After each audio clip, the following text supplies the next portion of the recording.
আসসালামু আলাইকুম, কি অবস্থা? ভালো আছেন? আজকে আইলাম একটু রেল লাইনের এদিকে। বিশেষ কোনো কাজে না, বহুত দিন ধরে অসুস্থ আছি। একটু হাঁটতে হাঁটতে এদিকে আইলাম, রেল লাইনের উপরে বসে রয়েছি।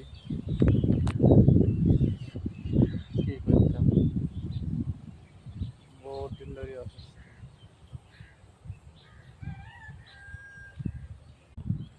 দুঃখে কষ্ট নিয়ে জীবনটা বড় হয়েছি, অনেক কষ্ট করছি ছোটবেলা থেকে। যাক, টুরিস্টে গেলাম, টাকা পয়সা খরচ করি। মালিকে কইতেছে যে এক সপ্তাহ আল্লাহ বাড়ি যাও, আমি ভিসা দিতেছি। ভিসা দিবে করে ধোকা দিছে।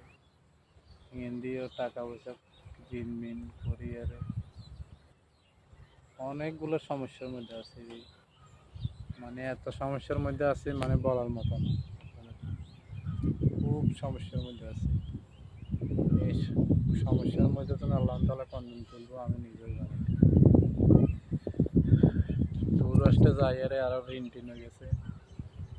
বহুত একটা কষ্টের মাঝে আছে, জীবনটা বহুত কষ্টে যাইতেছে আমার।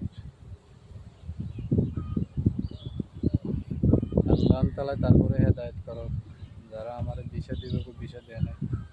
আমি আল্লাহর কাছে কইতেছি, জীবনে কেউ বাঁচাইলে হা দিলাম না, আমার অনাত্মভাবে ধোকা দিছি। আল্লাহ তারপর বিচার করো।